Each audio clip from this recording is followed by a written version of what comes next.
Ubur-ubur ikan lele. Si Jamal PDKT hadir le. Ayo nonton si Jamal PDKT. Memang oke. Ayo do nonton cah.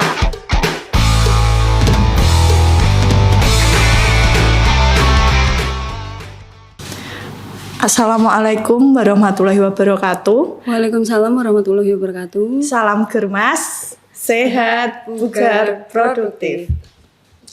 Hai Sobat Sehat, kembali lagi di acara Si Jamal PDKT. Siaran Jumat malam podcast Dinas Kesehatan Daerah Kabupaten Blora. Perkenalkan, saya Lisa dari Puskesmas Kunduran. Saya seorang perawat sekaligus host pada acara podcast kali ini. Tentunya kali ini saya tidak sendirian, saya ditemani oleh rekan saya, Mbak Heri Eni. Beliau juga seorang pengelola program TB di Puskesmas Kunduran. Selamat pagi Mbak Heri Eni. Selamat pagi Mbak Lisa. Gimana kabarnya hari ini Mbak Heri? Alhamdulillah baik. Ya, silahkan Mbak Heri Eni untuk memperkenalkan diri dulu kepada Sobat Sehat yang ada di rumah.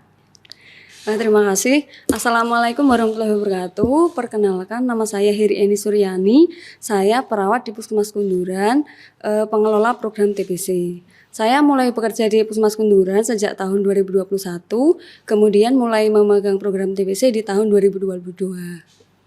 Gitu. Ya, baik. Baik Sobat Sehat, tema podcast pada hari ini yaitu bergerak bersama akhiri TBC. Ya. Mungkin Mbak Heri Eni bisa menjelaskan terlebih dahulu apa itu TBC. TBC atau yang kita sebut juga TB atau tuberkulosis adalah suatu penyakit penular yang menyerang paru-paru atau organ lain yang disebabkan oleh infeksi bakteri Mycobacterium tuberculosis.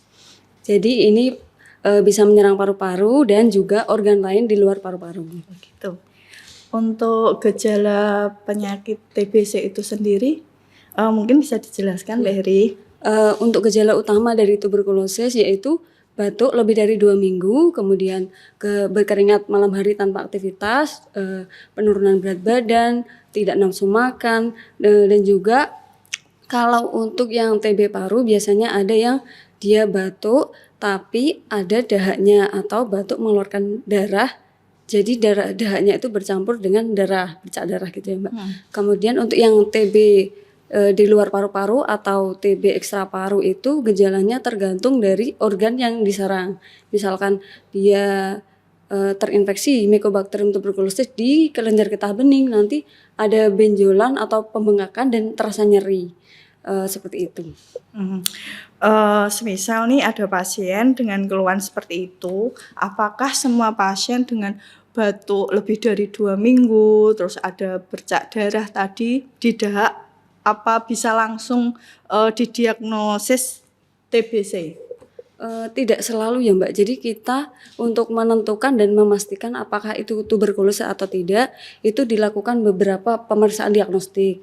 Yang pertama ada pemeriksaan dahak. Ini penegak diagnosa utama dari TBC itu dahak yang pertama ya. Pemeriksaan dahak ada 2. Yang pertama dilakukan dengan TCM, tapi di Blora ini hanya ada 4 TCM-nya.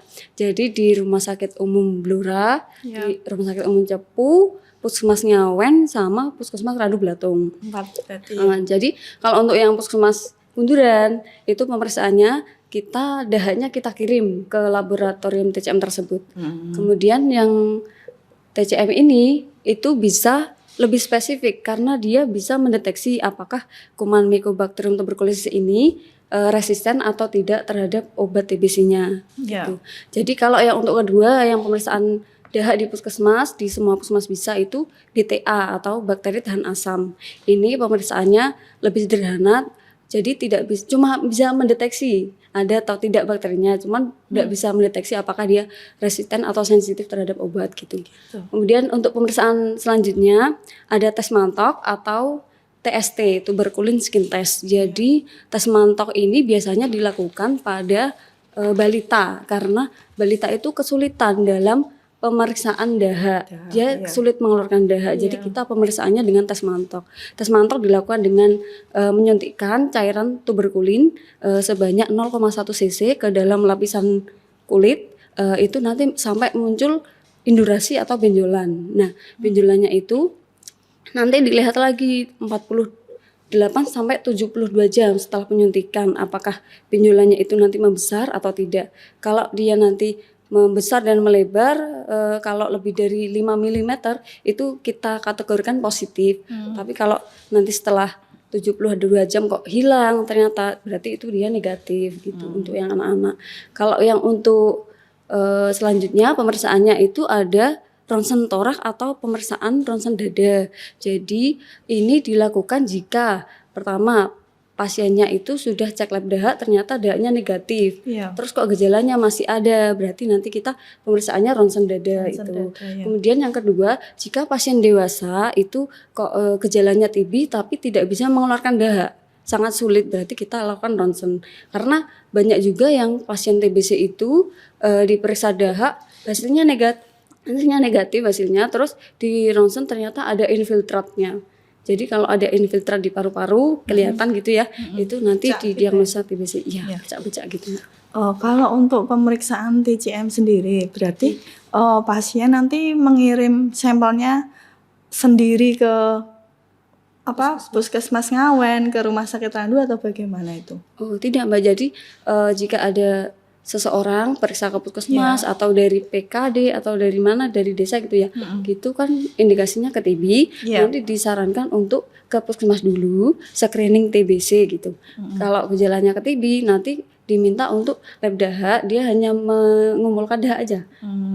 Terus kemudian dahaknya kita yang dari puskesmas. Jadi puskesmas petugas, yang mengirim iya. ya. Biasanya itu untuk pemeriksaan TCM itu sendiri itu berapa lama? Kalau untuk pemeriksaan TCM itu tergantung dari logistiknya juga Mbak. Terus jadi misalkan Iya. kita kan dari Kunduran ngirim terus ke Puskesmas Ngawen atau ke Rumah Sakit Umum Blora gitu ya. Kalau pasiennya itu banyak, suspeknya itu banyak, sampelnya antri gitu ya. Jadi itu bisa sampai 2 minggu sampai 1 bulan. Tapi kalau misalkan nggak ada masalah penumpukan sampel gitu, itu bisa cepat, seminggu bisa. Oke. Tapi kadang ini terakhir kali kemarin logistiknya ada masalah, jadi apa itu Sampel. cartridge-nya Oh, itu cartridge. ya cartridge-nya itu habis. Jadi ini sedang dibatasi, kita pemeriksaannya melalui BTA di puskesmas. BTA di puskesmas bisa ya? Bisa. Iya. Untuk penyakit TBC itu sendiri apakah bisa disembuhkan? Penyakit bisa sembuh TBC asalkan pasiennya ini mau rutin minum obat setiap hari selama minimal 6 bulan. Kalau TBC paru ya Mbak. Tapi kalau yang TBC di luar paru-paru itu biasanya minimal 9 bulan. Minimal Iya. 9 bulan ya. Iya. Tapi tergantung juga, misalkan dia TBC paru ternyata dia sudah 6 bulan sudah dievaluasi lagi pemeriksaan dahak negatif, sudah tidak ada gitu ya. Tapi kok dia masih merasakan gejala-gejala, misalkan nyeri dada, masih batuk, sesek gitu ya. Kita dievaluasi, kita rujuk ke dokter paru, biasanya ditambah lagi 3 bulan. Jadi tergantung juga kondisi pasiennya. Gitu ya. Berarti belum tentu ya 6 bulan selesai terus Iya, pasien sembuh gitu belum. Belum tentu. Tetap masih harus dievaluasi. Iya, ya, dievaluasi. gitu. Terus untuk cara pencegahan penyakit TBC itu sendiri? Untuk pencegahan TBC ini ada untuk dua pihak ya Mbak. Iya. Yang pertama untuk yang sehat dan yang Iya. kedua nanti untuk yang sakit Yang TBC. sakit, ya. Untuk yang sehat yang pertama kalau masyarakat gini pakai masker, kemudian menerapkan PHBS atau perilaku hidup bersih dan sehat. ya. Itu ada rutin aktivitas fisik, makan makanan bergizi, istirahat cukup, rutin mencuci tangan, membersihkan lingkungan seperti itu. Nggih. Kemudian untuk yang sakit, kemudian untuk yang sehat, misalkan dia kok satu rumah yang kontak sama pasien TBC yang tinggal serumah itu bisa diberikan TPT atau terapi pencegahan TBC. Jadi biar dia walaupun terkena kuman bakteri TBC itu, tapi dia biar tidak sampai sakit TBC dikasih TPT. Iya. Kemudian untuk yang di anak-anak atau bayi Balita, itu biasanya ya diberikan vaksinasi BCG untuk pencegahannya. Kemudian untuk yang sakit TBC juga harus melakukan kebiasaan biar tidak bisa menularkan, kan kasihan kalau organnya tertular ya. Iya. Jadi yang pasien TBC itu harus dia pakai masker, tidak boleh membuang dahak sembarangan, kemudian menjaga pola hidup, kebersihan diri dan lingkungannya dijaga, dan juga minum obat teratur sampai sembuh. rutin ya. Iya, rutin. Gitu. Iya, ini kan dari judulnya kan bergerak bersama akhiri TBC. Di Indonesia ini kan target eliminasi penyakit TBC ini 2030 apakah memang harus selesai atau Iya. gimana? Jadi untuk Iya. pemerintah Indonesia itu menargetkan eliminasi TBC itu tahun 2030, Mbak. Jadi 2030 itu kita harus bisa eliminasi TBC, karena sekarang TBC itu di Indonesia peringkat 2 di dunia. Yang pertama India, yang kedua Indonesia, yang ketiga Cina. Iya. Gitu. Kemudian untuk yang Jawa Tengah, pemerintah daerah Jawa Tengah itu menargetkannya 2 tahun lebih maju. Jadi tahun 2028. Semoga nanti kita bisa di tahun 2028. Iya. Ya. Semoga ya, Mbak. Ya. Terus apakah ada peraturan pemerintah yang mengatur tentang TBC ini? Ada, Mbak. Pemerintah sudah menetapkan peraturan Presiden nomor 67 tahun 2021 tentang penanggulangan tuberkulosis. Jadi ini merupakan landasan hukum dan panduan tata laksana TBC di Indonesia yang sekarang ini digunakan. Oh gitu. Iya. Mbak Heri, ini kan di Puskesmas kan pemegang program ya. Iya. Untuk penyakit TBC ini, kegiatan apa saja yang termasuk dalam program TBC yang dilakukan jenengan di Puskesmas? Iya, program TBC itu kegiatannya banyak, meliputi dari pencegahan, deteksi dini, penemuan kasus, kemudian investigasi kontak, dan pencegahan resistensi obat. Ya. Jadi untuk yang pencegahan seperti yang saya jelaskan di awal tadi, kemudian untuk yang deteksi dini ini kita lakukan dengan screening TBC. Iya.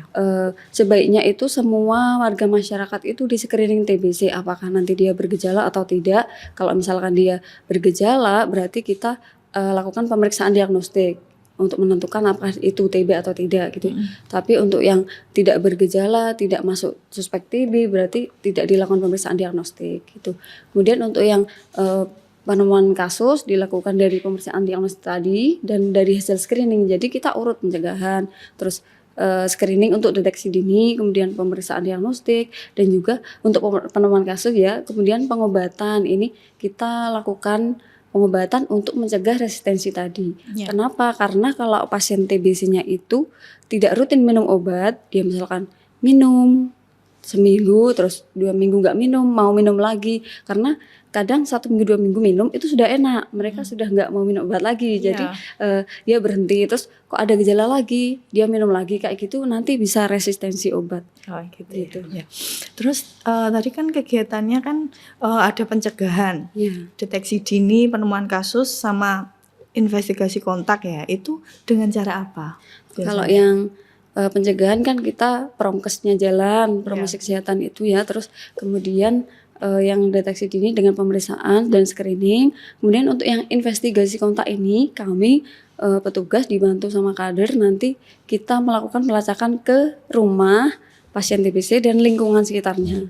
Door to door ya, Mbak? Ya, door to door. Jadi kita datang ke rumah pasiennya, kita lakukan investigasi. Yang satu rumah ada nggak yang bergejala batuk misalkan ya. Kalau ada yang batuk, kita wajib curiga itu tertular TBC. Jadi kita lakukan pemeriksaan diagnostik gitu. Jadi semisal di satu rumah ada yang menderita TBC, berarti semua keluarga itu dilakukan pemeriksaan semua. Iya. Kalau yang bergejala batuk ya dicek lab dahak gitu, di screening semua, sama yang kontak erat juga di screening TBC, yang satu lingkungan atau yang satu lingkungan kerja atau lingkungan tempat tinggal gitu. Gitu ya.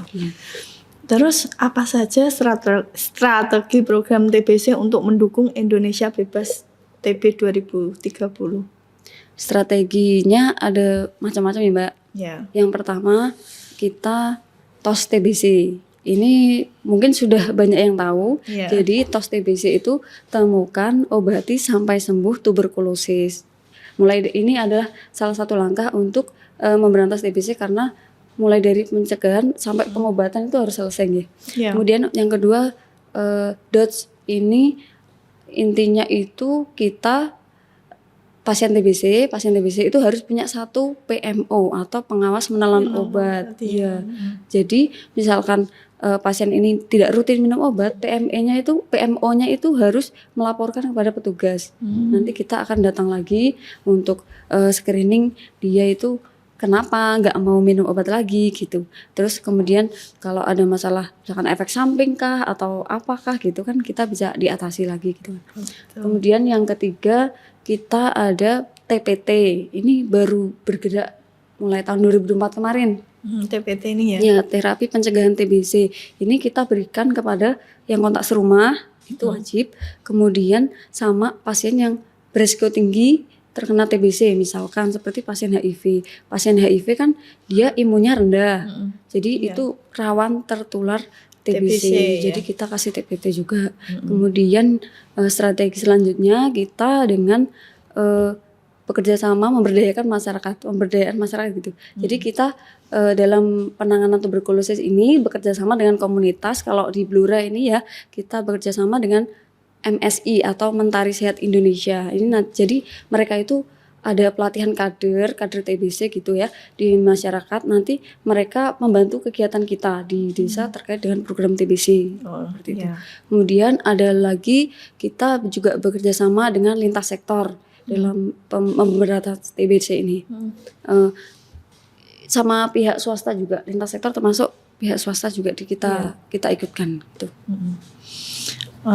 Terus di Puskesmas Kunduran ini apakah ada inovasi yang mendukung Indonesia bebas TBC 2030?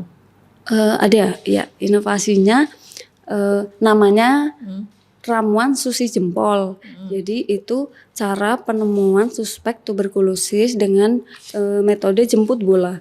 Jadi caranya kegiatannya itu misalkan ada bidan desa atau kader yang melaporkan kepada kami petugas TB, misalkan Mbak ada di desa A ada pasien terduga TBC, dia batuk lama tapi nggak mau periksa ke puskesmas gitu ya Mbak.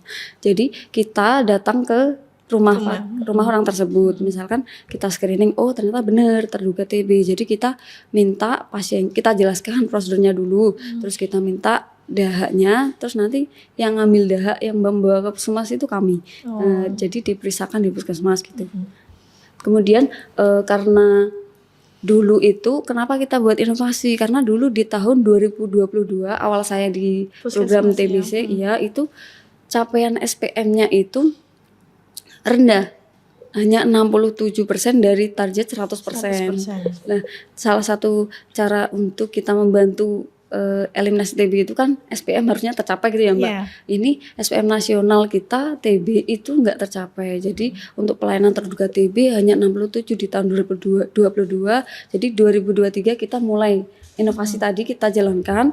Alhamdulillah di tahun 2023 dan 2024 itu bisa tercapai 100%. Kemudian yang di tahun 2025 ini semester 1 itu juga sudah mencapai 52%. Jadi targetnya sudah tercapai.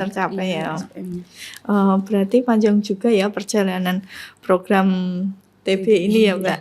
Semoga program TB bisa berjalan lancar dan berhasil di Jawa Tengah bebas TB 2030 ini. Dan Indonesia bebas TB 2030 ya Mbak. Ya, amin. Amin. Terus saya ucapkan terima kasih Mbak Heri Eni sudah bersedia memberikan informasi yang penting seperti program TB kali ini ya Mbak. Baiklah, terima kasih Mbak Heri Eni atas informasi yang disampaikan pada Sobat Sehat yang ada di rumah agar masyarakat peduli dan mengetahui tentang tata cara pencegahan penyakit TBC ini. Semoga apa yang disampaikan pada podcast kali ini bisa bermanfaat untuk Sobat Sehat semua dan baiklah Sobat Sehat, kita sudah di penghujung acara. Iya, di penghujung acara, waktunya kami undur diri dulu. Sampai jumpa di acara Si Jamal episode selanjutnya. Dan jangan lupa subscribe, like, dan komen channel YouTube Dinas Kesehatan Daerah Kabupaten Blora. Kurang dan lebihnya mohon maaf. Wassalamualaikum warahmatullahi wabarakatuh. Waalaikumsalam warahmatullahi wabarakatuh. Stop TBC. Tos TBC, temukan obati sampai sembuh tuberkulosis.